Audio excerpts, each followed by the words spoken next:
Tous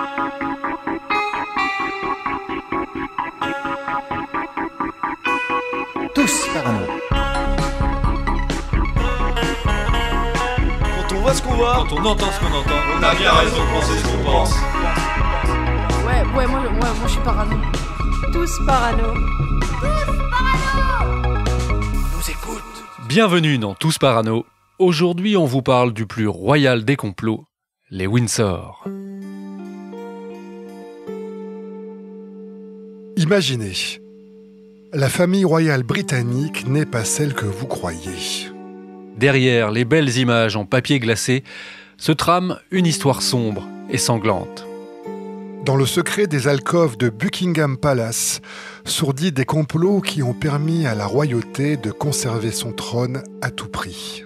Enfants cachés, liaisons extra-conjugales multiples, meurtres. Derrière le glamour de la famille royale se cachent des êtres prêts à toutes les compromissions et toutes les perversions.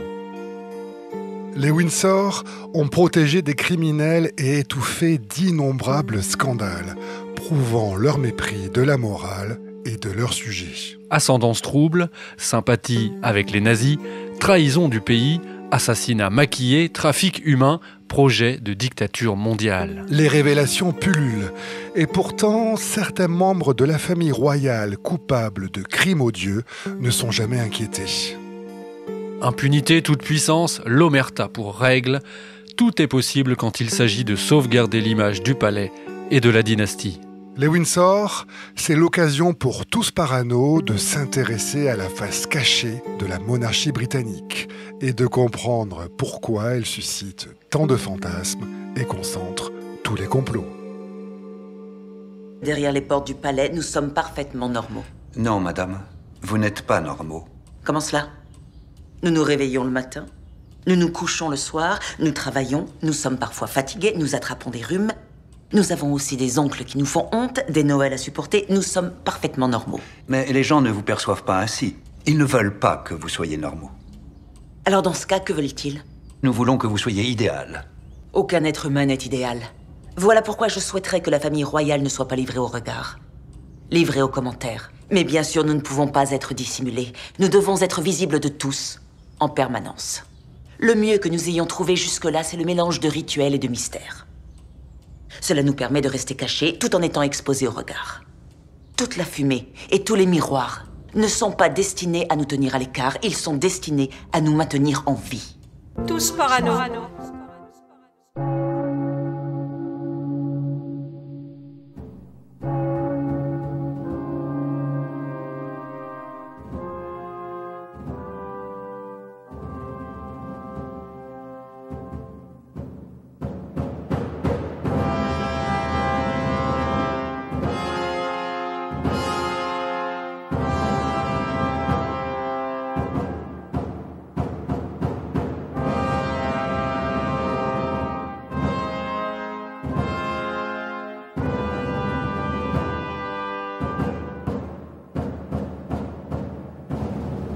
22 janvier 1901.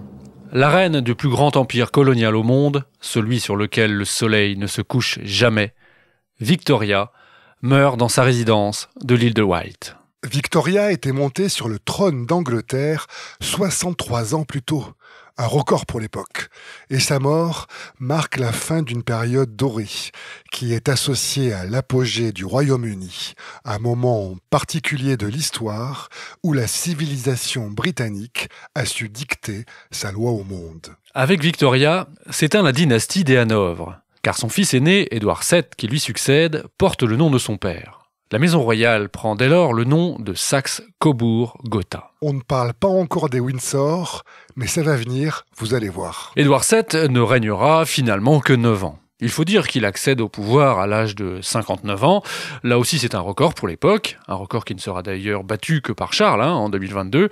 Mais ça, on y reviendra. Et si Édouard VII devient le roi du Royaume-Uni, du Canada, de l'Australie, de Nouvelle-Zélande, de Terre-Neuve et empereur des Indes, il hérite aussi d'un surnom, l'oncle de l'Europe. Car Édouard VII est apparenté à presque tous les autres monarques européens. Oui, c'est quelque chose qu'il faut bien avoir en tête pour comprendre le prestige et l'importance de la famille royale britannique. Édouard VII est l'oncle du Kaiser Guillaume II d'Allemagne, du tsar Nicolas II de Russie, mais aussi du roi de Norvège, des reines d'Espagne, de Suède, de Roumanie et de Grèce. Et c'est pas fini, Édouard VII est également le cousin des rois de Belgique, du Portugal et de Bulgarie. Et quant au roi du Danemark, c'est son beau-frère. Car Édouard VII est marié avec la sœur du roi danois Alexandra, qui lui donne 6 enfants. Et il apparaît donc comme la figure tutélaire des monarchies européennes. La maison de Saxe-Cobourg-Gotha est ainsi la plus grande dynastie royale au monde. Édouard VII s'intéresse peu à la politique. Et même si ses opinions sont assez libérales pour l'époque, il s'oppose au droit de vote des femmes et à l'autonomie de l'Irlande. Son entourage, il est conseillé par plusieurs banquiers juifs, notamment les Rothschild, suscite quelques controverses. Oui, c'est vrai, mais c'est sa vie luxueuse et son goût pour les plaisirs qui inspirent le plus de critiques. En effet, le roi avait de drôles d'habitudes, notamment lors de ses séjours en France. Ah, ça va commencer à devenir croustillant. Édouard VII était très populaire dans l'Hexagone. Il suffit de penser au grand nombre de théâtres, de places ou d'hôtels qui portent son nom chez nous. Une relation d'amour réciproque, car le roi britannique était pour le moins francophile. Eh oui, Édouard aimait Paris à la folie. Depuis qu'à 14 ans, ses parents avaient eu la bonne idée de l'emmener inaugurer l'exposition universelle de 1855. Pendant toute sa vie, le plus français des Anglais la passera à saisir le moindre prétexte pour revenir en France, à Biarritz, à Trouville, à Cannes et bien sûr à Paris. Parfois en famille avec son épouse Alexandra et ses nombreux enfants, comme en ce 11 juin 1889, où ils furent, écoutez bien, les premiers visiteurs de la Tour Eiffel. Ah, la belle famille. Mais parfois, il vient aussi à Paris en solo, parce que ce qu'il apprécie le plus chez nous, davantage encore que notre cuisine ou notre patrimoine, eh bien, c'est les femmes, les belles parisiennes.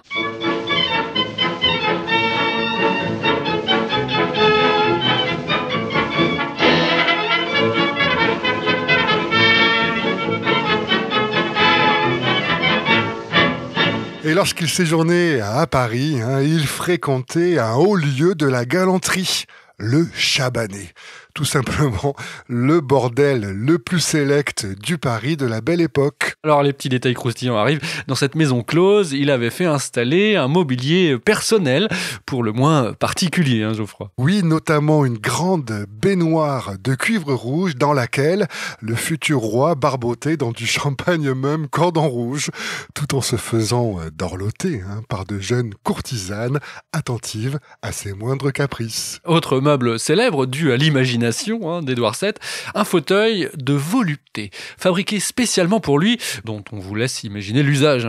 On vous en dit quand même un mot. Il s'agissait donc d'un siège sculpté dans du bois, incurvé, doré et garni d'un rembourrage en satin pour le confort de son hôte. Et de ses hôtesses. Oui, un fauteuil de style Louis XVI qui aurait pu appartenir au marquis de Sade. Il disposait dans sa partie haute d'une selle inclinée, mais aussi d'accoudoirs et d'étriers pour les jambes. Dessous, il y avait un petit divan vert au motif japonisant qui permettait à un troisième larron de profiter du spectacle ou d'y participer. Bref, le roi est grivois et hédoniste. Et celui-ci a aussi la mauvaise habitude de fumer 40 cigarettes par jour. Et vers la fin de sa vie, c'est ce vice qui va finir par l'emporter. Oui, Édouard VII voit sa santé décliner et il souffre de plus en plus de bronchite chronique. Et ce qui devait arriver arriva. En mars 1910, alors qu'il séjourne à Biarritz, il s'effondre.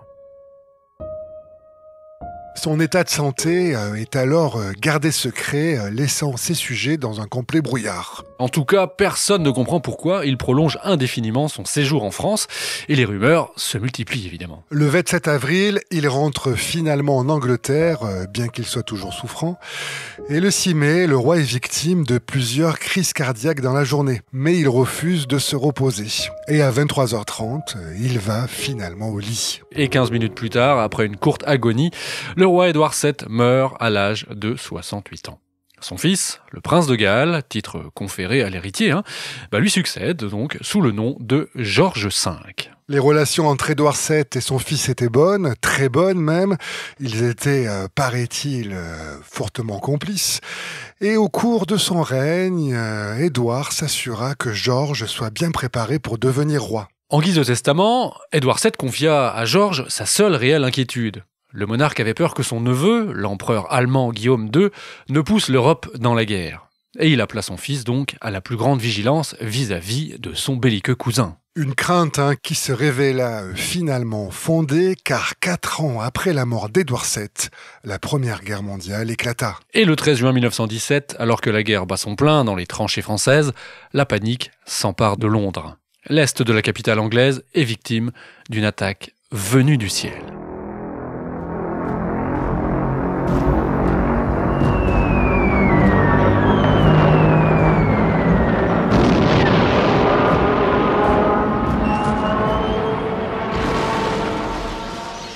Une escadrille de bombardiers allemands largue en plein jour des centaines de bombes, éventrant des immeubles et faisant plus de 160 morts, dont 18 enfants dans une école. Ce raid choque l'opinion, par son côté inédit d'abord, nous sommes au début de l'aviation, et puis c'est la première fois que les Allemands utilisent des avions pour une offensive d'ampleur contre une grande ville. Mais la population est surtout abasourdie à cause du nom de ces avions mortifères, les Gotha 4, nommés ainsi car ils sont fabriqués à Gotha, une ville qui se situe dans le centre de l'Empire germanique. Mais pour les Britanniques à cette époque, le nom de Gotha n'évoque pas cette ville d'outre-Rhin. C'est celui du roi qui trône à Buckingham. Rappelez-vous le nom de la famille royale, les Saxe, Cobourg, Gotha. En pleine guerre contre l'Allemagne, les racines germaniques de la famille royale deviennent bien embarrassantes. Et l'affaire des bombardiers Gotha ne fait qu'amplifier le trouble au sein de la population. Le roi est-il un patriote ? Peut-on lui faire confiance pour mener le pays dans la guerre ? Ou était-il secrètement pro-allemand ? Pour mettre fin aux soupçons, Georges ne peut pas changer de famille. Mais il peut, par contre, en modifier le nom et se débarrasser ainsi de ses titres encombrants. Et c'est ainsi que le 17 juillet 1917, un mois après le bombardement de Londres, le souverain annonce. Pour nous-mêmes et pour nos descendants, l'usage des grades, titres, dignités et honneurs de duc et duchesse de Saxe, de prince et de princesse de Saxe-Cobourg-Gotha et autres dénominations allemandes ne nous appartiennent plus.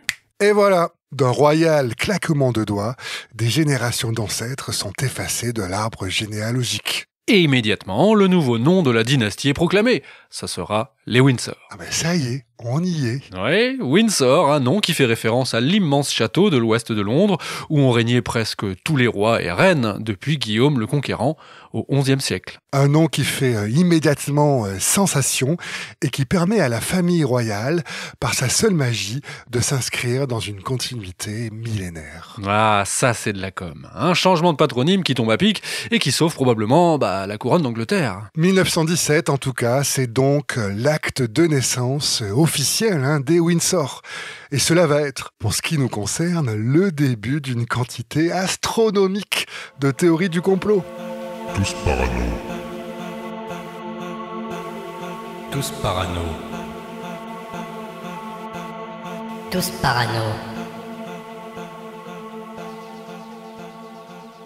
George V est donc le premier monarque de la maison Windsor. Et son règne n'a pas été de tout repos. Ouais, pas de bol pour Georges qui voit en effet, en plus de la Première Guerre mondiale, la montée en puissance du socialisme, du communisme, du fascisme, du républicanisme irlandais et de l'indépendantisme indien. Tout cela pendant ses 25 ans de règne. Ouais, c'est beaucoup, surtout pour quelqu'un qui n'était, au départ, pas destiné à monter sur le trône. Car Georges, qui est né en 1865, a un grand frère de 17 mois son aîné, Albert Victor. Et c'est bien Albert Victor, en vertu du droit d'aînesse, qui était l'héritier direct de la couronne. Si Georges n'était donc pas censé devenir roi, cela n'a pas entraîné chez lui de jalousie vis-à-vis de son frère. Il faut dire que les deux garçons sont inséparables et élevés ensemble durant toute leur jeunesse. Un peu comme William et Harry, quand ils étaient plus jeunes. Alors, ni Albert Victor, ni Georges n'excellent d'un point de vue intellectuel. petit peu, je crois, comme William et Harry.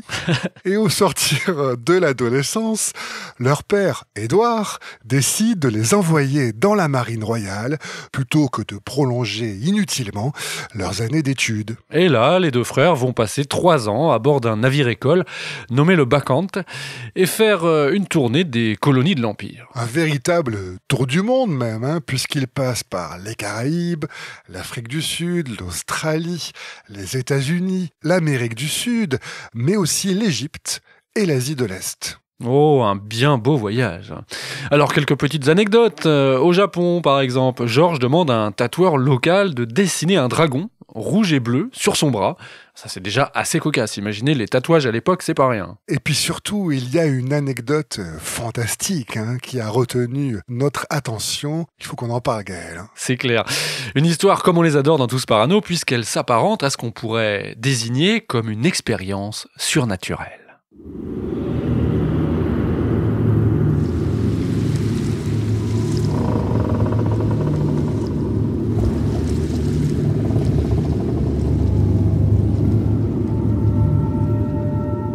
Alors qu'ils naviguent entre Melbourne et Sydney, George et Albert Victor croisent la route du légendaire Hollandais volant, le plus célèbre des vaisseaux fantômes.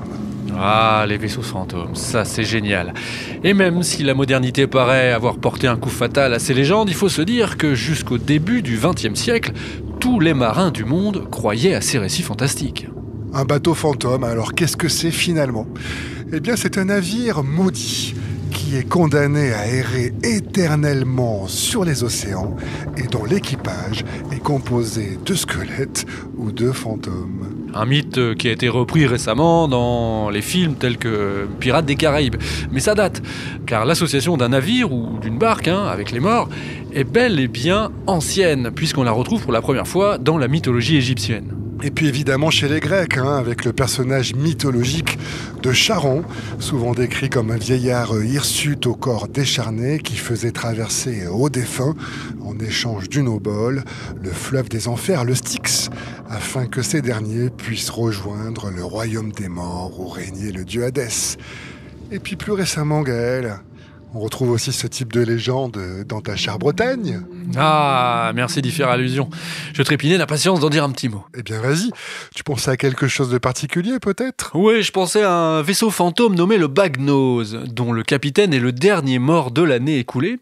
Ou encore une légende qui parle d'un navire immense, dont je tairai le nom par superstition, qui circulait la nuit dans le golfe du Morbihan et qui était condamné à errer jusqu'à la fin des temps, avec à son bord les âmes des pires criminels. Bonjour l'ambiance, on n'est pas dans la croisière s'amuse, ça c'est sûr.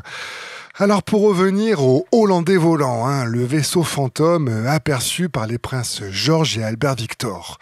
Ce qu'on peut dire, c'est qu'il existe plusieurs versions de cette légende. Ouais, les deux versions les plus répandues sont les suivantes. La première met en scène un certain Bernard Fork, un capitaine du XVIIe siècle dont les exploits étaient connus de tous. Employé par la Compagnie néerlandaise des Indes orientales, il était réputé pour effectuer des trajets entre l'Europe et l'Asie, et ce, avec une rapidité suspecte pour l'époque. La rumeur attribua ses performances exceptionnelles à l'assistance du diable. Et puis Bernard Foch était, paraît-il, extrêmement laid, ce qui ajouta à la crédibilité d'un pacte diabolique. Et donc, lorsque celui-ci disparut en mer avec son équipage, sans qu'on ne retrouve sa trace, on lui attribua le commandement du fameux bateau fantôme. La seconde version de cette légende, cette fois-ci, met en scène un capitaine nommé Van der Decken. Celui-ci fut assassiné par son équipage, mais il eut toutefois le temps de le maudire. Et peu de temps après, la peste se déclara à bord et le navire fut rejeté de tous les ports où il tenta d'accoster, par peur bien sûr de la contagion. Et le bateau commença alors à errer sans fin sur les mers. Et voilà la naissance du Hollandais volant. Les princes George et Albert Victor, férus de récits fantastiques, connaissaient bien ces légendes. On imagine d'autant plus volontiers leur stupeur, parce que Georges a relaté toute la scène dans son carnet de bord. Oui, voici donc ce qu'il a écrit quelques heures après cette étonnante rencontre. Je cite donc Georges. Au milieu d'une lumière rouge, on distingua nettement les mâts et les voiles d'un voilier à environ 200 yards. 180 mètres en gros. Le veilleur signala que le navire était très proche et l'officier le vit tout aussi clairement que moi. Mais quand il alla à l'avant de notre navire pour mieux l'observer, le bateau s'était volatilisé. Pourtant, la nuit était claire et la mer particulièrement calme. Ouh, fantastique. Georges raconte qu'en plus du veilleur, de l'officier, de son frère et de lui-même, 10 autres membres de l'équipage ont vu ce mystérieux bateau. Et pour tous ces témoins, il n'y a aucun doute possible. Ils ont fait face aux Hollandais volants. Georges ajoute aussi que le matelot qui était en haut du grand mât tomba à la vue du vaisseau fantôme, sans doute saisi par la peur. Et celui-ci se tua quand même sur le coup. Bref, tout ça a de quoi marquer à vie les deux princes. Et pour Georges, comme pour Albert Victor, cette rencontre surnaturelle n'a rien d'anodin. À l'instar des marins qui parcourent le globe, ils savent que croiser la route du Hollandais volant est aussi le signe avant-coureur de mauvais présages. Et dès leur retour en Grande-Bretagne, les deux frères sont séparés sur ordre de la reine Victoria, leur grand-mère. C'est la première fois de leur existence. Et évidemment, cette séparation est brutale. Serait-ce donc le début de la malédiction ? Ah, ça je ne sais pas, je suis pas superstitieux, ça porte malheur. En tout cas, pour Albert Victor, les choses vont aller de mal en pis. Il est d'abord envoyé au Trinity College à Cambridge, mais il ne montre toujours aucun intérêt pour les études, et il se fait davantage remarquer par ses extravagances nocturnes que pour ses notes, qui sont médiocres. Oui, il est par exemple invité à plusieurs reprises pour aller festoyer chez un de ses professeurs qui aurait alors abusé sexuellement de lui. En tout cas, de nombreuses rumeurs vont dans ce sens, car son tuteur, pédagogue réformateur et partisan de l'amour grec, nommé Oscar Browning, il est connu pour entretenir des relations étroites et affectueuses, entre guillemets, avec des garçons dont il a la charge. Pour votre culture, l'amour grec, c'est la croyance en ce que la forme la plus élevée de l'amour soit celle des hommes les uns envers les autres. Bref. Est-ce que cette relation avec son tuteur a traumatisé le prince ? Eh bien, c'est difficile à dire, mais ce qui apparaît, c'est qu'en juin 1889, alors que Victor Albert a quitté Cambridge, celui-ci est pris dans un scandale sexuel qui éclabousse la bonne société britannique. À Londres, la police métropolitaine découvre un bordel pour hommes, qui aiment les hommes, pour que ça soit bien clair. Cet établissement est situé à Cleveland Street. Il faut bien se dire qu'à l'époque, l'homosexualité est illégale et les clients de tels établissements pris sur le fait pouvaient être condamnés jusqu'à 2 ans de travaux forcés. Et à mesure que l'enquête avance, de nombreuses personnalités de haut rang de la société britannique sont mentionnées. Et là, shocking! Stupeur même, puisqu'il apparaît que parmi les clients de ce peu recommandable établissement, on compte un membre du premier cercle de la famille royale. Les rumeurs vont bon train et on comprend vite qu'il s'agit du prince Albert Victor. Alors, le scandale est à la hauteur de l'homophobie de l'époque, dont tu viens de parler, Geoffroy. Le père d'Albert Victor, le futur Édouard VII, qui en connaît pourtant un rayon en matière de sexualité débridée, est alors assailli de courriers anonymes qui arrivent de tout le royaume. Des centaines de sujets, effectivement, prennent la plume et se déclarent outrés par ces accusations. Certains demandent même la destitution d'Albert Victor, car un héritier du trône homosexuel, voilà bien quelque chose d'impensable et de scandaleux. La réputation de la famille royale est en danger. Édouard intervient donc dans l'enquête pour l'étouffer. Et ça fonctionne plutôt bien, car aucun client n'est finalement poursuivi. Albert Victor, lui, n'est absolument pas inquiété. Mais alors que, sous la pression de la famille royale, les journaux anglais suppriment la mention du nom d'Albert Victor dans tous les articles qui parlent de cette affaire, les journaux américains, eux, font leur chou gras de ce scandale. En particulier le New York Times, qui qualifie Albert Victor de, je cite, « garçon stupide et pervers qui ne sera jamais autorisé à monter sur le trône britannique ». Pour échapper au scandale de Cleveland Street et aux nombreuses médisances qui pointent son homosexualité, le prince est illico, envoyé en Inde pour effectuer une tournée royale. Et là-bas, il va rencontrer une certaine Marjorie Haddon.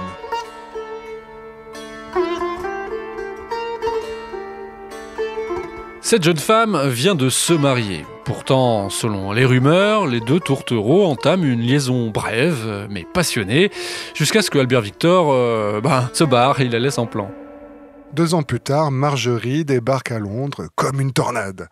Tombée dans l'alcoolisme, après le départ du prince, elle est décrite selon plusieurs témoignages comme dérangée. Oui, il faut dire qu'elle passe ses journées devant Buckingham Palace en proclamant haut et fort aux passants ou à qui veut bien l'entendre, et la plupart du temps donc en état d'ivresse avancée, qu'elle est la mère du fils caché d'Albert Victor. Car leur liaison, dans la douceur des nuits indiennes, aurait abouti, selon ses dires, à la naissance d'un fils, nommé Clarence, qui serait né en 1890. Et ces accusations sont une nouvelle fois relayées par la presse à scandale. Tout ça, ça commence à faire beaucoup. Il apparaît clairement qu'Albert Victor est traîné dans la boue et calomnié au mépris de son sang royal. Et c'est à ce moment-là qu'il tombe malade. Au début, personne ne s'en inquiète vraiment, mais son état de santé se dégrade rapidement. Au bout de quelques jours, il meurt brusquement. Officiellement d'une pneumonie fulgurante, nous sommes en 1892, il a à peine 28 ans. Bon, ce décès brutal va avoir, bien entendu, une conséquence immédiate. Son petit frère, George, devient du coup l'héritier direct du trône, le 2e dans l'ordre de succession derrière son père, car à cette époque, Édouard n'est toujours pas monté sur le trône. C'est toujours Victoria qui règne sur l'Empire britannique. Mais ce qui peut étonner, c'est que les théories du complot vont redoubler après son décès. Oui, comme si finalement on ne voulait pas laisser son âme tourmentée reposer en paix. Ouais, que c'est beau. Il va même être accusé du pire. Et si Albert Victor avait été un serial killer? Ça me rend parano. Je suis parano. Je suis parano. Tous parano.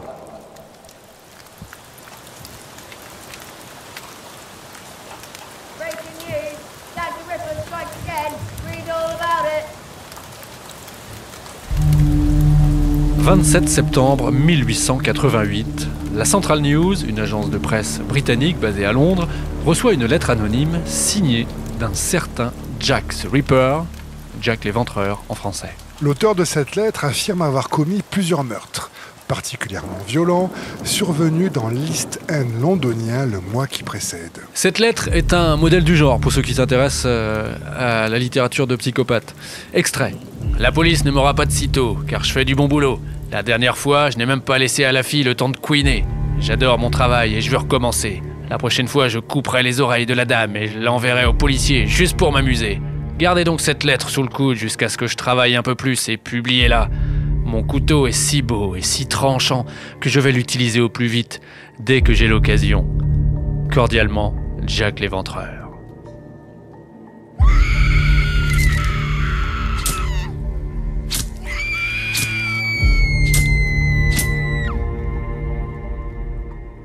Le 30 septembre, soit 3 jours après la réception de la lettre par l'agence de presse, le corps d'une prostituée qui s'appelle Catherine Eddowes est retrouvé mutilé. Le lobe d'une de ses oreilles a été entaillé. La lettre est donc publiée dans la presse. Les enquêteurs ont l'espoir que quelqu'un reconnaisse l'écriture de l'assassin, mais personne ne se manifeste. En tout cas, avec cette lettre, Jack l'Éventreur devient une célébrité. Et au mois d'octobre, des rumeurs de plus en plus persistantes laissent à penser que plusieurs assassinats dans le quartier malfamé de Whitechapel ont été perpétrés par le tueur en série. Oui, en série, puisque la police impute finalement 5 assassinats à Jack l'Éventreur. Celui de Catherine Eddowes donc, mais aussi ceux de Mary-Ann Nichols, Annie Chapman, Elizabeth Stride, Mary-Jane Kelly. Ces meurtres présentent en effet plusieurs similitudes. Les victimes sont 5 prostituées. Elles vivent toutes les 5 dans les bas-fonds de Londres. Elles ont été égorgées durant la nuit, se voyant infliger les mêmes sévices. Ouais, des sévices effroyables quand même. Le modus operandi de Jack l'Éventreur est le suivant. Il égorge ses victimes, transperce leur abdomen, mutile leurs parties génitales, prélève certains de leurs organes internes, tels que l'utérus, les reins ou le cœur. Enfin, il les défigure une fois que la victime est décédée. Et probablement dans cet ordre. Et avec la publication de ces détails sordides, la panique s'empare de la ville. Il faut faire quelque chose. Alors de nombreux policiers inspectent un grand nombre de logements dans Whitechapel. En tout, plus de 2000 personnes sont interrogées. Une liste de suspects est ensuite dressée. La police examine alors de près les faits et gestes de plus de 300 personnes. On emprisonne 80 quand même de manière préventive, mais rien n'y fait, le tueur n'est pas démasqué. Les habitants du quartier, insatisfaits du travail de la police, décident alors de créer leur propre milice, dont les membres patrouillent dans les rues pour débusquer d'éventuels suspects, mais sans plus de succès. Mais qui est donc Jack l'Éventreur ? De nombreuses théories voient le jour. On soupçonne d'abord que le tueur soit un boucher, à cause de la nature des mutilations relevées sur les victimes. Et du coup, tous les alibis des bouchers de Londres sont vérifiés.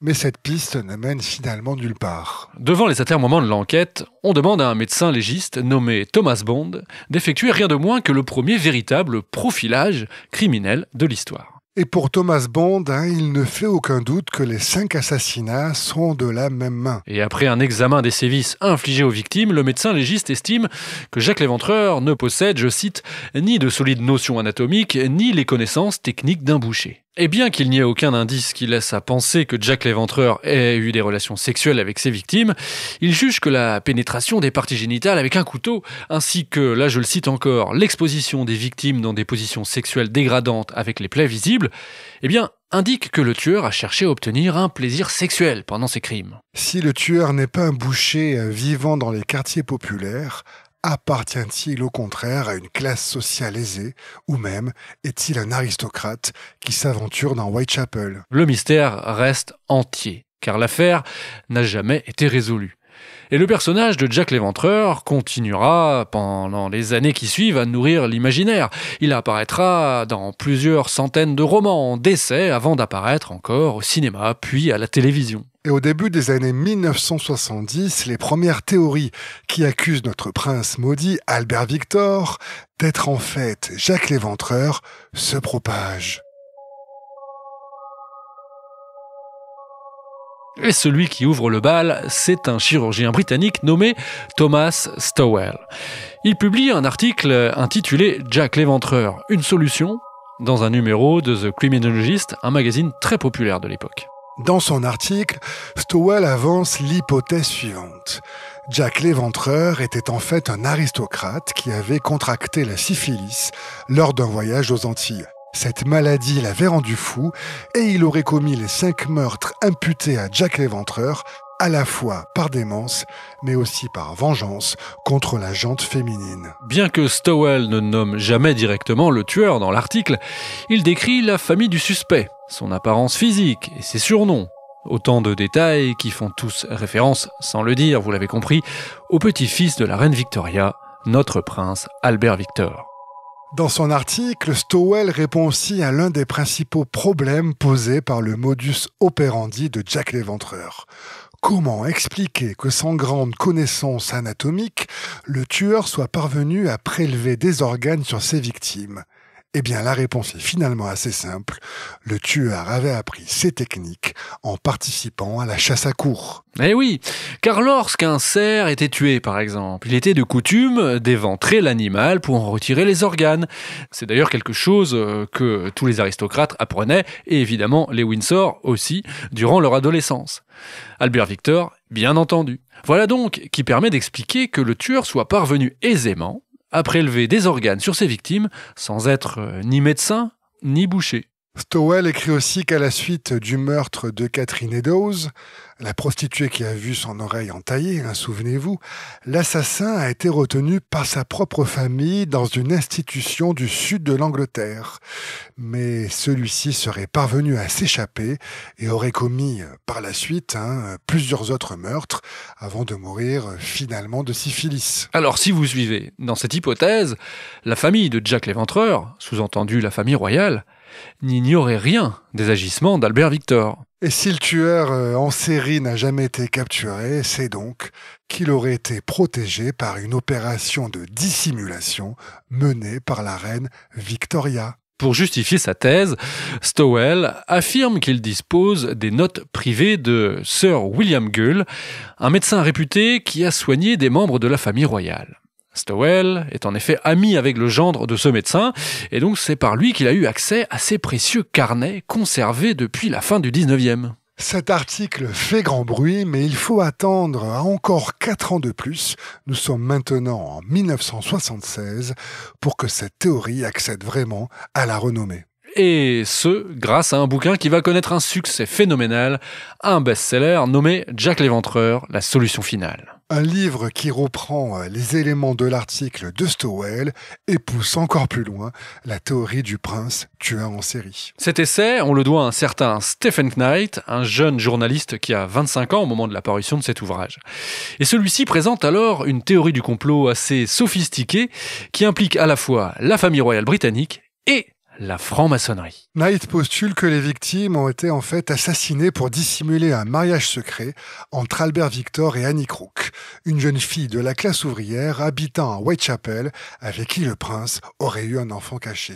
Les meurtres ont donc été commis pour cacher cette vérité, car toutes les victimes connaissaient l'existence de cette liaison et auraient pu témoigner en défaveur d'Albert Victor. Selon Stephen Knight, ce chirurgien, là, William Gould, dont on parlait à l'instant avec ses fameux carnets, est rien de moins que Sir Charles Warren, le chef de la police de Londres au moment des faits, aurait fourni leur aide à Albert Victor.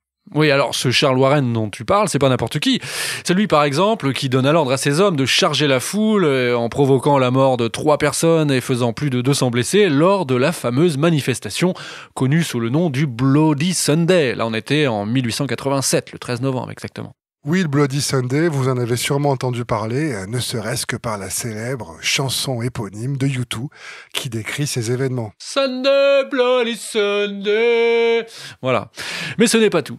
Car Sir Charles Warren était également une personnalité éminente de la franc-maçonnerie, membre fondateur de la loge des 4 saints couronnés à Londres et surtout, tenez-vous bien, créateur de la toute première loge maçonnique à Jérusalem. Et Charles Warren aurait détruit toutes les preuves de l'implication d'Albert Victor dans ces assassinats.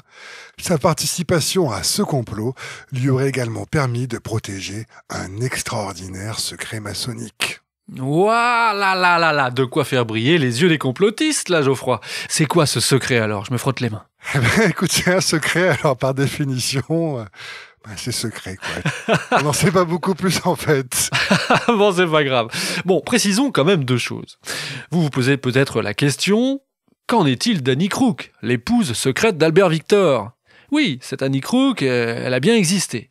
Et elle a eu un enfant, une fille en l'occurrence, en avril 1885. Donc 3 ans avant les meurtres de Jack l'Éventreur. Et pour finir ce chapitre, ajoutons aussi qu'il y a eu, depuis cette époque, d'autres théories qui considèrent que Jack l'Éventreur et Albert Victor ne font qu'un. Et l'une d'elles met en scène le chancelier de l'échiquier de l'époque, Lord Randolph Churchill, qui n'est autre que le père de Winston Churchill. Et dans cette théorie, celui-ci aurait poussé le prince d'une falaise pour mettre un terme au scandale et sauver la monarchie. Sauver l'Angleterre, cette famille chez les Churchill. Alors vous vous en doutez, ces théories sont unanimement rejetées par les historiens. Mais ce qu'on va aborder là tout de suite est par contre beaucoup plus sérieux. Oui, nous allons vous parler d'un personnage hautement controversé, le neveu du prince Albert Victor, j'ai nommé Édouard VIII. Édouard VIII, le fils aîné du roi George V, l'oncle d'Élisabeth II, voilà bien un homme que l'on peut considérer à bien des égards comme le paria des Windsor. Tous parano. Tous parano. Tous parano. Édouard VIII est né le 23 juin 1894 à Londres, sous le règne de son arrière-grand-mère, encore elle, la reine Victoria. Son oncle, Albert Victor, étant décédé 2 ans avant qu'il ne vienne au monde, il occupe, à sa naissance, le 3e rang dans la ligne de succession au trône après son grand-père, Édouard VII, et son père, George V. Alors, au niveau scolarité, il s'inscrit aussi dans la lignée de ses prédécesseurs, après des études secondaires médiocres, dans un établissement de la Royal Navy, où il ne se plaît pas, il va au collège d'Oxford. Et puis là aussi, il s'en va rapidement, mais sans aucun diplôme, n'étant, selon ses biographes, je cite, pas assez intellectuellement préparé pour réussir sa scolarité. Et à la mort d'Édouard VII en 1910, son père George V devient roi. Édouard devient donc lui prince de Galles et il arrête définitivement ses études. 4 ans plus tard, la Première Guerre mondiale éclate. Édouard est tout juste âgé de 20 ans. Il a l'âge minimum pour entrer dans l'armée et lui, il veut coûte que coûte participer à ce conflit. Mais le secrétaire à la guerre refuse de le laisser combattre sur le front, en évoquant les conséquences terribles que produirait la capture de l'héritier de la couronne par l'ennemi. Malgré cela, Édouard visite à plusieurs reprises les premières lignes britanniques. Il voit donc par lui-même l'horreur des tranchées, à Verdun notamment.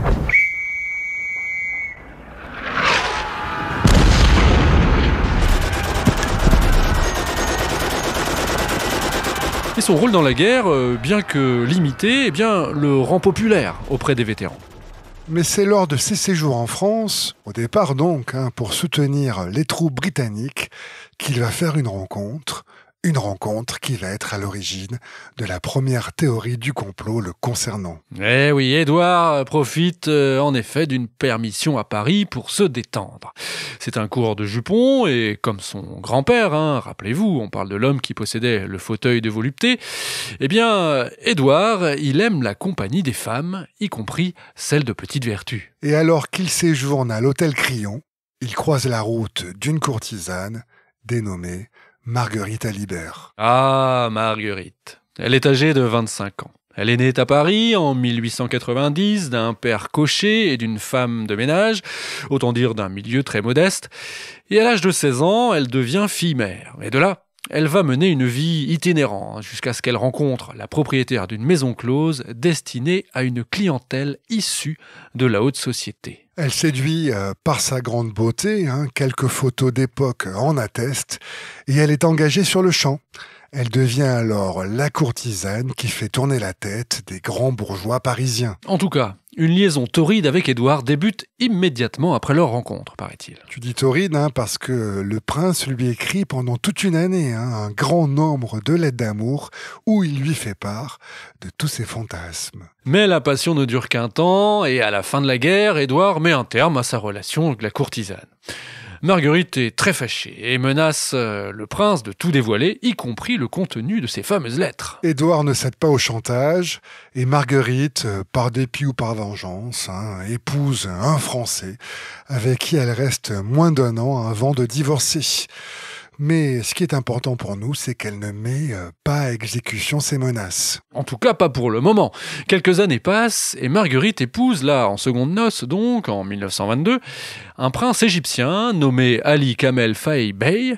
Celui-ci est alors âgé de 22 ans, alors qu'elle en a 32. Une grosse différence d'âge, quand même, surtout si on pense au body count, comme disent les jeunes d'aujourd'hui, de Marguerite. Le body count, qu'est-ce que c'est que ça, body count? C'est un groupe de rap? Demande à ta fille. Je serais curieux de voir sa tête quand tu vas lui poser la question. Ok, je vais tester. Bon, plus sérieusement, c'est le nombre de partenaires sexuels que tu comptabilises dans ton historique personnel.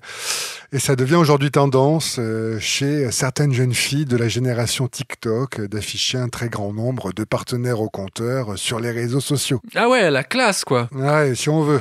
Enfin, ce que je voulais dire, en tout cas, c'est que le prince Ali, lui, il est encore tout ingénu, alors que Marguerite, tu t'en doutes, elle en a vu, elle, des choses. Oui, des vertes et des pas mûres, ça, on peut bien l'imaginer. Ou même des très mûres, tiens.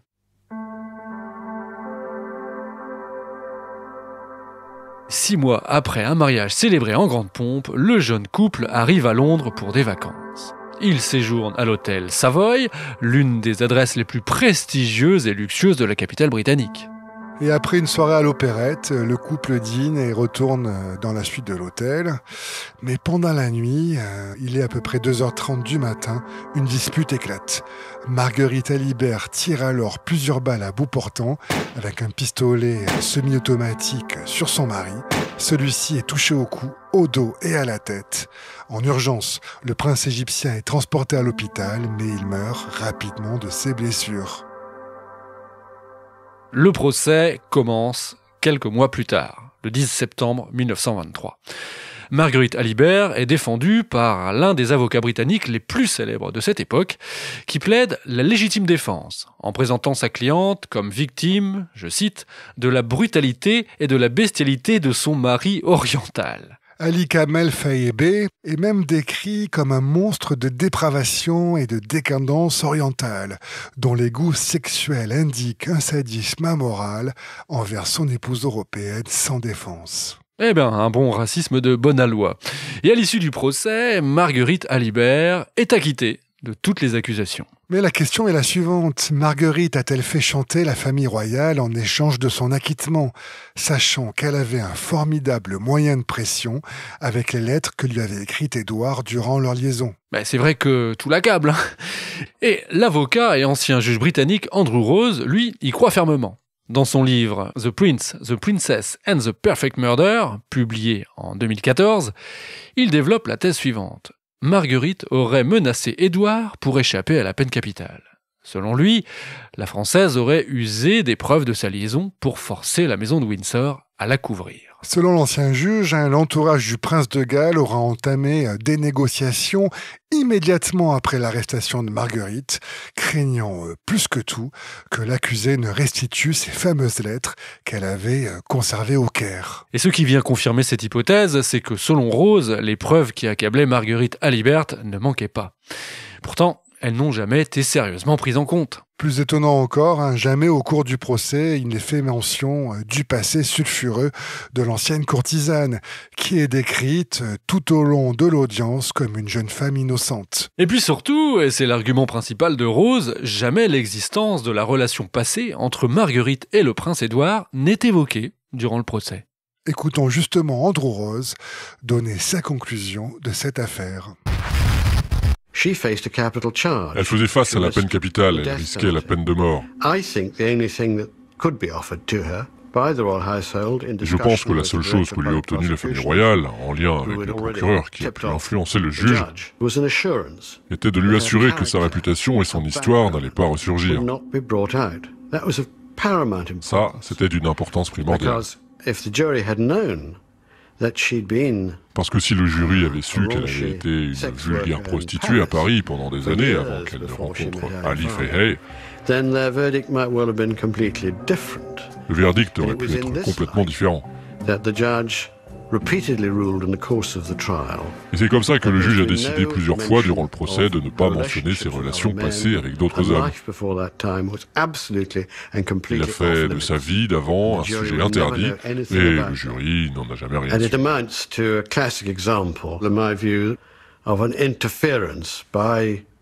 Voilà donc un exemple classique de mon point de vue d'une interférence de l'établissement au pouvoir dans le système judiciaire pour obtenir le verdict souhaité. Ils ont réussi, c'était un plan très intelligemment orchestré qui a marché, mais la justice n'a pas été rendue. Bon, on peut douter de la réalité d'un complot mis en œuvre par la famille royale pour sauver une meurtrière, et par là la réputation du prince, mais il est clair que le comportement d'Édouard inquiète de plus en plus au sommet de l'État. Ses mauvaises habitudes, son style de vie débridé ne collent pas avec ce qui est attendu de la part de l'héritier direct du trône. Plus de 10 ans après le procès de Marguerite Alibert, Édouard va avoir bientôt 40 ans et il est toujours célibataire, aux grandes dames de son père. Oui, d'autant plus que son petit frère, Albert, que toute la famille surnomme Bertie, lui il est déjà marié, il a déjà 2 enfants, dont la princesse Élisabeth. Et il apparaît clairement que le roi George V préfère Bertie et sa petite-fille Lilibet, le surnom d'Élisabeth, à Édouard. Comme le rapporte un courtisan, le roi aurait déclaré au début des années 30 « Je prie Dieu que mon fils aîné n'ait jamais ni femme ni enfant et que rien n'empêche Bertie et Lilibet d'accéder au trône. » Eh bien, peut-être qu'il aurait été entendu. Il faut dire qu'Édouard multiplie les conquêtes, avec en plus une prédilection pour les femmes déjà mariées, ce qui s'oppose bien entendu aux valeurs conservatrices des Windsor. En 1926, Édouard entame ainsi une relation avec une femme dont le profil ne cadre pas du tout avec les exigences de la monarchie britannique. Oui, elle se nomme Thelma Morgan. Elle n'est pas d'ascendance aristocratique en plus, elle représente tout ce que le roi déteste donc. Déjà d'une part par ses origines, elle n'est pas anglaise, puisque son père est américain et sa mère est mi-chilienne, mi-irano-américaine. Et puis surtout, elle est divorcée. Pire encore, elle est déjà remariée. Quelques mois avant d'entamer sa relation avec le prince Édouard, elle s'est unie à un homme d'affaires américano-britannique, magnat du transport maritime, et puis à l'époque l'un des hommes les plus riches du monde. Mais en janvier 1934, Thelma effectue un voyage aux États-Unis pour rendre visite à sa sœur jumelle, elle aussi mariée à un milliardaire, ça fait faire dans la famille. Elle laisse donc Édouard seul à Londres. Enfin, pas tout à fait seul, puisqu'elle a demandé à l'une de ses meilleures amies, Wallis Simpson, de prendre soin de celui qu'elle appelle le petit homme, en raison, dit-on, de son immaturité et de sa sexualité infantile. Et donc à son retour, elle constate que Wallis est devenue la nouvelle compagne du prince. Cette fois-ci, Édouard le sent, c'est la bonne. Il tombe irrémédiablement amoureux, ne parvenant pas à résister aux manières dominatrices et à l'irrévérence de Simpson. Et quand on aime, on ne compte pas, le prince comble Wallis d'argent et de bijoux. Édouard assure alors à son père qu'il n'existe aucune intimité entre lui et Wallis. Mais le roi n'est pas dupe, et cette nouvelle relation aggrava encore plus ses liens, déjà tendus avec son fils. Pour que les choses soient claires, le roi George V annonce à son fils qu'il refuse de rencontrer Wallis Simpson. Car là encore, le profil de Wallis Simpson a tout pour déplaire au roi. Américaine, elle a été mariée avec un officier de marine et agent secret américain, qu'elle trompe pas en Chine avec le gendre de Benito Mussolini. Ouais, ça ne s'invente pas. Cette liaison adultère aurait débouché sur un avortement qui l'aurait rendu stérile. Cette liaison entraîne en tout cas le divorce du couple. Mais Wallis remet le couvert 6 mois après, en épousant donc en secondes noces, comme sa copine Thelma, un armateur cette fois-ci américano-britannique fortuné. Alors, cette aventure d'Édouard avec une femme américaine, mariée, remariée et divorcée, suscite l'inquiétude au point que le couple est espionné par les services de renseignement britanniques.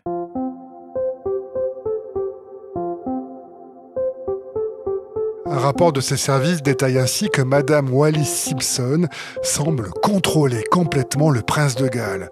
La perspective qu'une Américaine au passé discutable ait une telle influence sur le prince héritier n'en finit pas d'angoisser le gouvernement et le roi. Pas seulement, puisque le FBI aussi enquête sur Wallis.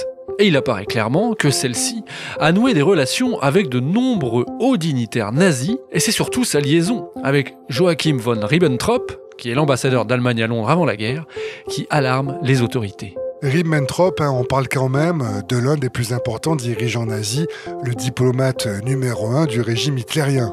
C'est celui qui sera à la manœuvre lors de la conclusion du pacte germano-soviétique, pour ne donner qu'un exemple. Et qui aurait aussi, pour l'anecdote, envoyé à Wallis tous les jours, pendant plusieurs semaines, 17 œillets correspondant au nombre de fois où ils avaient couché ensemble. Ah, le romantisme à l'allemande, quoi. Bref, Wallis Simpson représente un véritable danger. Et elle est même soupçonnée, écoutez bien, de diriger une officine d'espions au profit de l'Allemagne nazie depuis plusieurs salons de massage qu'elle fréquente à Londres. Pour l'anecdote, Wallis est une grosse fan de massage érotique, dont elle aurait appris les bases en Chine avec des professionnels. Et c'est bien cette maîtrise du massage qui lui aurait permis de séduire de nombreux hommes, notamment le prince de Galles, peu de temps après leur rencontre. Beaucoup plaisir, quoi. Et ce qui va encore compliquer les choses, c'est que le roi George V meurt le 20 janvier 1936. Édouard accède donc au trône sous le nom d'Édouard VIII. Dès le lendemain, il brise le protocole en assistant à la proclamation de son accession au trône depuis une fenêtre de Buckingham Palace, en compagnie de cette Wallis Simpson et ses doigts de fée, qui était, je le rappelle, toujours mariée à un autre homme. Dans les cercles gouvernementaux, Édouard VIII suscite aussi le malaise, notamment parce qu'il se mêle des affaires politiques, ce qui est, comme vous le savez sans doute, un interdit fondamental de la monarchie britannique. Et plus inquiétant encore, à cette époque, On l'oublie, mais se développe dans de nombreux cercles dirigeants britanniques une certaine hitlérophilie. Le couple fait aussi partie donc de ces aristocrates conservateurs britanniques qui voient d'un bon œil le régime nazi considéré comme un rempart contre la Russie communiste. Oui, Édouard VIII a des sympathies nazies, ça ne fait pas vraiment doute. Et le gouvernement britannique craint par-dessus tout que la maîtresse du roi puisse envoyer des documents confidentiels détenus par le souverain à Berlin, ou bien être payé par les services secrets allemands pour influencer le roi en faveur de l'Allemagne. Et puis la pression monte, parce qu'il devient de plus en plus clair que le roi a l'intention de l'épouser, cette Wallis. Elle est bientôt libre car sa procédure de divorce est en cours. Et en novembre 1936, Édouard VIII reçoit le Premier ministre britannique à Buckingham et lui annonce sa volonté de se marier. Le Premier ministre s'y oppose pour des raisons tant morales que constitutionnelles. Il n'est pas le seul, les premiers ministres australiens, canadiens, néo-zélandais et sud-africains lui emboîtent le pas. Bref, tout le Commonwealth est vent debout contre ce projet d'union. Et il en résulte que la monarchie s'enfonce dans la crise. Et c'est alors, coup de théâtre, qu'Édouard, à la surprise générale, décide d'abdiquer. Le matin du 10 septembre, Édouard VIII signe les actes d'abdication et l'après-midi, Westminster annonce publiquement la nouvelle. Le lendemain, Édouard VIII fait une allocution radiophonique diffusée sur la BBC depuis le château de Windsor. C'est pour les beaux yeux de Wallis qu'il renonce à la couronne. Enfin ça, c'est ce qu'il dit. Et on va d'ailleurs écouter un extrait de cette célèbre allocution. Moment d'histoire. A few hours ago, il y a quelques heures, I discharged my last duty je me suis acquitté de mon dernier devoir en tant que roi et empereur. and now that I have been Et à présent, mon succeeded by my frère, le brother, duc d'York, the va me Duke of succéder. York, my first words Mes premiers mots sont pour lui. must be to declare my allegiance to him. Je lui déclare mon allégeance This I do with all my heart. et je le fais de tout mon cœur. You all know the reasons which have impelled me, Vous connaissez tous les raisons qui m'ont poussé à renoncer au trône. but I want you to understand that in making Mais up je veux my que vous mind, compreniez qu'avant de me décider, je n'ai I did jamais not oublié forget the les intérêts du country pays or the empire, et l'Empire. which, as Prince of En Wales tant que prince de Galles, and lately as puis en king, tant que roi, je I me suis have efforcé for de servir 25 pendant years 25 ans. tried to serve. But you must believe me when I tell you. Mais vous devez me croire quand je vous confie que j'ai jugé impossible d'assumer le lourd fardeau de la responsabilité et de m'acquitter de mes devoirs de roi sans l'aide et le soutien de la femme que j'aime. Et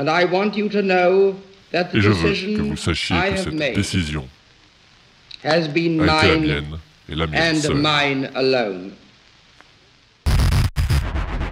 Suite à ce passage à la radio, Édouard quitte le Royaume-Uni pour l'Autriche. Il part en exil. Son frère cadet, le duc d'York, comme il vient de le dire, lui succède sous le nom de George VI. Cette folle histoire de trône a d'ailleurs été l'objet d'un bon film, Le discours d'un roi, qui raconte comment le duc d'York a lutté contre les bégaiements pour faire face à ses nouvelles responsabilités. Dans ce film, qui est plutôt pas mal d'ailleurs, comme dans La Belle Légende, l'abdication d'Édouard VIII est motivée par son amour pour sa maîtresse divorcée et son obstination à vouloir l'épouser. Mais pour un grand nombre d'historiens, la cause principale est ailleurs. Car cette abdication cacherait en fait une manœuvre du gouvernement britannique de nature beaucoup plus politique. C'est bien la trop grande sympathie pour l'Allemagne nazie du couple qui a justifié qu'Édouard soit écarté du trône sous l'impulsion du Premier ministre britannique. Et comme on va le voir, la suite des événements pourrait avoir tendance à confirmer cette hypothèse. Après l'abdication d'Édouard, George VI lui accorde le titre de duc de Windsor, un titre spécialement créé pour lui. Le duc épouse Wallis Simpson 6 mois plus tard, donc comme prévu, le 3 juin 1937. Ça se fait en France, plus précisément dans le joli cadre du château de Candé-Amont, c'est en Indre-et-Loire. Ce château est la propriété de l'industriel franco-américain Charles Bedeau, affairiste sulfureux, pro-allemand et espion pour le Reich. Ah ouais, rien que ça. Et signe de sa proximité avec le régime nazi, Charles Bedeau possède par exemple une villa étrangement située à Berchtesgaden, le village, oui, où Adolphe avait son nid d'aigle. Et après ce mariage auquel n'assiste aucun membre de la famille royale, Bedeau organise pour les jeunes mariés un voyage justement en Allemagne, au cours duquel Édouard rencontre de hauts dignitaires nazis comme Rudolf Hess, Hermann Göring et puis surtout Adolf Hitler. Cette visite est largement annoncée et relatée par les médias allemands. Le duc s'y fait remarquer en effectuant le salut nazi à nombreuses reprises. Et il apparaît clairement à ce moment-là qu'Édouard est en faveur d'une alliance avec l'Allemagne. C'est en tout cas le sentiment d'Hitler qui considérait le roi déchu comme un partisan du Reich et qui pensait que les relations anglo-allemandes auraient pu être améliorées si Édouard n'avait pas abdiqué. Si l'on en croit en tout cas ces propos du Führer, que je vais essayer de retransmettre. Ich bin persuadé que des relations amicales permanentes auraient pu être établies grâce à lui. S'il était resté au pouvoir, tout aurait été différent. Son abdication était une lourde perte pour nous. Alors là, vraiment, je tiens à te féliciter pour cette imitation. J'en tremble. En tout cas, malgré ses connivences manifestes, Édouard et Wallis sont rappelés en Grande-Bretagne, car en septembre 1939, le conflit mondial débute. On a besoin de tout le monde pour supporter l'effort de guerre, et Édouard est fait major général rattaché au corps britannique en France. Et là encore, ses sympathies hitlériennes vont le rattraper. Car le duc de Windsor aurait profité de sa position pour livrer les plans de défense alliés pour la Belgique et pour la France. En clair, il aurait transmis aux Allemands des rapports secrets, les aidant ainsi à réussir leur future invasion de la Belgique et de la France en 1940, sans doute avec l'aide du fameux Charles Bedeau. Si les nazis en 1940 ont pu s'emparer de la France en un mois, en adoptant une stratégie aussi parfaite, c'est parce qu'ils connaissaient à l'avance toutes les positions défensives des Français et qu'ils ont pu les contourner. Tout ça à cause, ou grâce, c'est selon votre côté, à Édouard. Ah mais moi ça m'énerve cette histoire, tu sais quel est mon côté. J'ai quand même eu un grand-père qui a été fait prisonnier à ce moment-là et qui a passé 4 ans en Allemagne dans un camp de travail par la suite. Putain, quand je pense à ça, franchement, salaud de roast beef. Il s'appelait comment ? Edmond. Bon on salue sa mémoire. Enfin bref, lorsque l'Allemagne envahit le nord de la France en mai 1940, le couple Windsor prend lui la poudre d'escampette et fuit vers le sud. D'abord pour Biarritz, puis en juin ce sera l'Espagne, en juillet les voilà à Lisbonne, au Portugal. Et à ce moment-là, les nazis mettent au point une incroyable opération. Pour tenter de persuader l'ex-roi d'Angleterre de collaborer avec lui, Hitler décide de le faire kidnapper avec sa compagne Wallis Simpson. Mais l'opération échoue de peu, parce que, en parallèle, Winston Churchill, persuadé que le duc de Windsor va trahir le Royaume-Uni, décide aussi d'exfiltrer Édouard et Wallis. Effet incroyable, les agents des services secrets britanniques précèdent d'1 jour seulement les Allemands. Ils emportent donc le couple qui part sur un navire de guerre, direction les Bahamas, où selon Churchill, ils ne seront plus en mesure de gêner l'effort de guerre britannique. Et ce qui est incroyable avec cette histoire, c'est que des documents confidentiels récupérés par les troupes américaines, là en 1945, à Marbourg en Allemagne, confirment bien qu'Édouard allait trahir sa patrie, et ils vont même plus loin. Parmi l'énorme quantité d'archives exhumées par les Américains, au total, c'est 400 tonnes de documents qui ont été récupérés par les Yankees, on dénombre 60 lettres qui contiennent la correspondance entre Édouard et le haut commandement nazi. Et cette correspondance détaille un complot des nazis intitulé Opération Willy, un plan conçu en 1940 qui avait pour but de persuader le duc de Windsor de rejoindre officiellement les nazis pour amener le Royaume-Uni à négocier la paix avec eux. Et voici quelles sont les étapes du plan. Première phase. Convaincre le duc que le roi George VI et le Premier ministre Winston Churchill prévoient de le faire assassiner. Deuxième phase, conspirer avec lui pour organiser son propre kidnapping dans l'espoir de faire chanter la monarchie britannique pour que le pays se ronde. Ensuite, troisième phase, redonner le trône à Édouard VIII, tout en reconnaissant officiellement sa femme Wallis Simpson comme reine, et ce, en échange de la libre circulation des forces nazies en Europe, mais aussi de l'instauration d'un régime fasciste au sein du Royaume-Uni. Les documents considérés comme les plus accablants pour la famille royale britannique font partie des toutes dernières correspondances entre le duc de Windsor et les nazis, lorsque le couple séjournait encore au Portugal. Dans l'une de ses lettres, Édouard affirme soutenir l'initiative des bombardements allemands contre le Royaume-Uni, qu'il considère comme un bon moyen de forcer le gouvernement britannique à engager des négociations avec l'Allemagne. C'est complètement ouf. Oui, parce que ces bombardements ont quand même fait 40 000 morts. Hein. Vous imaginez le scandale si les Anglais la prennent.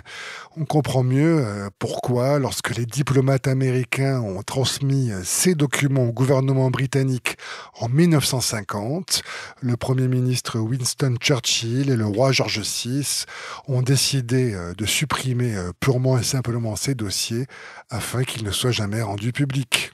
Une histoire incroyable, en tout cas, et qui a évidemment inspiré les scénaristes qui y sont au courant. Ces fameux dossiers de Marbourg ont par exemple fait l'objet d'un épisode de la série télévisée The Crown. Série que j'aime bien, moi, je précise, hein. Enfin, surtout les 2 premières saisons. Et il y a d'ailleurs une scène où Elisabeth II décide de bannir le duc définitivement après avoir découvert l'existence de ces fameux documents. J'imagine que ça te ferait plaisir, du coup, de réentendre cette séquence, Geoffroy. Ah oui, très bonne idée. Et ben voilà. J'ai pris le temps de réfléchir à votre demande de servir le pays. J'ai pris en considération le temps passé et personnellement mon affection pour vous. Tout était en votre faveur. Mais, après réflexion, j'ai décidé que non. À la lumière de ce que j'ai appris tout récemment... À quel sujet ? Au sujet des événements qui se sont déroulés quand vous étiez à Lisbonne, pendant la guerre. De qui ? D'après des documents d'État. Quels documents ? Des documents d'État allemands. Des lettres. Des télégrammes. Des communications détaillant vos relations privilégiées avec le haut commandement nazi. Cela n'a aucun sens. Dans ces papiers, vous soulignez être d'accord avec le Führer dans son désir de paix. Que cela correspondait totalement à votre propre opinion. Bien. Je vais partir. Mais je vous pose la question. Qui a causé plus de dommages à la monarchie ? Moi, avec mon obstination, ou alors vous, avec votre inhumanité ? Nous avons tous fermé nos yeux à propos de ce que l'on racontait sur vous, considérant que ces médisances avaient été fabriquées suite à votre décision d'abandonner le trône. Mais quand la vérité a éclaté, la vérité, elle ne me laisse absolument aucune possibilité de vous pardonner. La question est, comment pouvez-vous vous pardonner vous-même ? Alors, si même une série grand public comme The Crown met les pieds dans le plat au sujet d'Édouard VIII, c'est qu'il y a suffisamment de vérité au cœur de chacune des théories qu'on vient d'égrener pour dresser un tableau peu flatteur de l'un des membres les plus controversés de la famille royale britannique. Et honnêtement, il n'est pas difficile de croire à l'une ou l'autre de ces théories du complot. Surtout, une certitude s'impose. L'establishment britannique était si opposé au règne d'Édouard VIII qu'il voyait son mariage imminent avec Wallis Simpson comme une excellente excuse pour se débarrasser de lui une fois pour toutes. Oui, enfin, rassurez-vous, le traître a eu un exil doré entre les États-Unis, et notamment à Paris aussi, où le couple a coulé des jours paisibles dans un hôtel particulier très cossu, que nous visiterons bientôt d'ailleurs encore dans cet épisode. Tous parano ? Il faut pas être parano comme ça. Bon, on aurait pu s'arrêter là avec cet Édouard, mais Geoffroy, je crois que tu serais un peu frustré, non ? Oui, car j'ai bien envie qu'on s'amuse un petit peu avec une autre histoire qui concerne ce couple. Ah, il y a du grivois encore, parce qu'il y a encore un élément dont on n'a pas parlé à propos de Wallis. Une théorie qui vient jeter davantage le trouble sur sa relation avec ce roi déchu. Bon, c'est un peu plus tiré par les jeux, mais on ne résiste pas à finir la première partie de cet épisode par vous en dire un mot. Alors, selon plusieurs sources, Wallis Simpson aurait été en fait un homme. Ouais, ou en tout cas pas tout à fait une femme comme les autres. Il faut bien se dire que Wallis n'était pas un canon de beauté, loin de là. L'amante dont le roi Édouard VIII était devenu si épris qu'il en abandonna le trône avait une mâchoire carrée, une poitrine plate, une voix rauque et une silhouette anguleuse qui ont toujours su captiver les commérages royaux. Personne ne comprenait pourquoi Édouard en était tombé si obsessionnellement amoureux. Comment diable une femme ordinaire d'une trentaine d'années avait-elle réussi à ensorceler le célibataire le plus convoité du pays, voire du monde ? Quelle emprise sinistre avait-elle sur lui ? Quels étaient ses secrets ? Alors bien sûr, on a déjà évoqué son talent pour les massages appris en Chine. Oui, beaucoup plaisir. Et selon l'un de ses biographes, elle connaissait des techniques érotiques qui permettaient notamment de reculer le moment de la jouissance dans un esprit un peu tantrique, quoi. Et apparemment, ça tombait bien. Toujours selon ce biographe, Edward souffrait d'éjaculation précoce. Mais Wallis aurait eu un secret d'un tout autre genre, si je peux me permettre. Oh. Des recherches récentes suggèrent en effet qu'elle pourrait bien être née avec ce qu'on appelle aujourd'hui un trouble du développement sexuel. Oui, autrement dit, Wallis était intersexuel. Ce diagnostic était plus qu'une simple conjecture, car il existe de solides preuves selon lesquelles Wallis n'était pas complètement une femme d'un point de vue biologique, s'entend. Commençons avec l'écrivain et historien Michael Bloch, qui a consacré rien de moins que 6 ouvrages au couple et qui a travaillé dans sa jeunesse comme assistant de l'avocate parisienne de Wallis après la mort d'Édouard en 1972.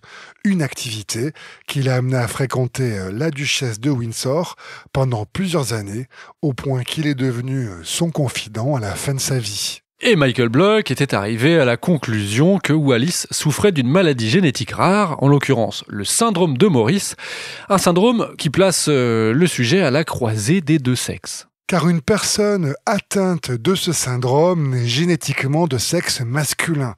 Elle possède les chromosomes X et Y. Mais comme son corps est insensible aux grandes quantités de testostérone qu'elle produit, elle se développe extérieurement en tant que femme.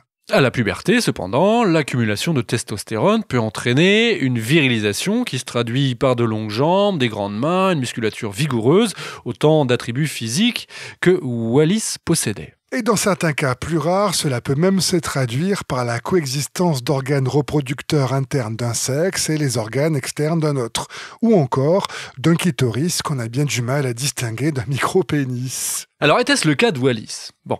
Si c'était le cas, cela donne certainement du sens à cette remarque extraordinaire qu'elle a faite un jour à un ami et rapportée par l'un de ses biographes, où elle aurait confié n'avoir jamais eu de rapport sexuel avec aucun de ses 2 premiers maris, et surtout n'avoir jamais permis quiconque de la toucher en dessous de la ceinture. Incroyable quand même. Autre indice aussi, la maigreur extrême. Wallis, pour sa part, était maigre comme un clou lorsqu'elle était enfant. Et par la suite, elle est devenue obsédée par le maintien d'une silhouette mince, ce qui est d'une importance cruciale pour les femmes intersexuelles qui cherchent à éviter l'apparence trop masculine. Eh ben, ça me rappelle quelqu'un, cette description. Ah bon ? Je ne vois pas à qui tu penses. Ah, à moins que ce ne soit quelqu'un à qui on a consacré un épisode de l'été parano. Ah, peut-être.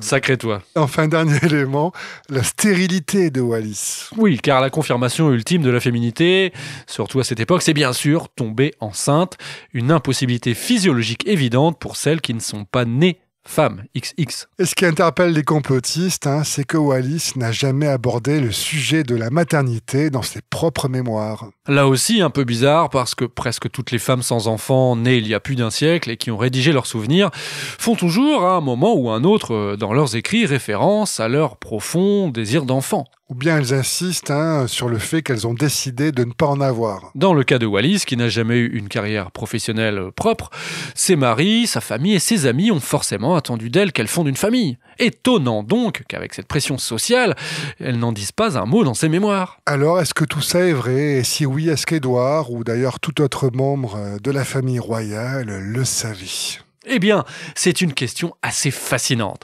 Mais il nous est bien sûr impossible d'y répondre. Mais enfin, entre complicité nazie, intersexualité, complot pour protéger une meurtrière, vous l'avez bien compris, l'oncle de Lilibet en tient une sacrée couche. Ouais, et pour notre plus grand bonheur, avec Elisabeth II et sa descendance, les Windsor vont continuer d'alimenter la chronique et d'être le sujet d'un nombre toujours plus fou de théories du complot. Et tout ça, c'est ce qu'on va voir dans la seconde partie de cet épisode. Ouais, mais attends, pas si vite, on s'écoute un petit morceau quand même. La tradition musicale dans Tous Parano, c'est bien la seule chose qui est sacrée chez nous. T'as raison, et d'ailleurs la transition, si je peux me permettre, est tout trouvée, puisque je te propose qu'on reste un peu dans l'intersexualité. Oh, c'est-à-dire ? On va écouter un morceau qui s'appelle Windsor's Dance, La danse des Windsor, donc, un titre que l'on doit à une artiste, multifacette, qui, à mon sens, possède beaucoup de points communs avec Wallis. Ah, j'ai compris. Tu penses à la reine des nuits parisiennes, la muse de Salvador Dali, d'Andy Warhol et de qui sais-je encore. Exactement, Amanda Lear, alias Alain Tape, pour les intimes. Bon, le morceau, il vient dégueu, par contre, on vous prévient. Bon. Faut dire qu'après le disco, il a pas fait des trucs de ouf. Mais bon, c'est marrant comme chanson, et puis, comme tu l'as dit, chez Tous Parano, les traditions sont sacrées. Enfin, en tout cas, on se retrouve la semaine prochaine pour la deuxième partie de cet épisode, avec au menu du beau monde. Elisabeth, le prince Philippe, Diana et Charles, Andrew, William et Kate, Harry et Meghan, les Windsor nouvelle génération, quoi. Et d'ici là, laissons la place à Amanda avec Windsor's Dance.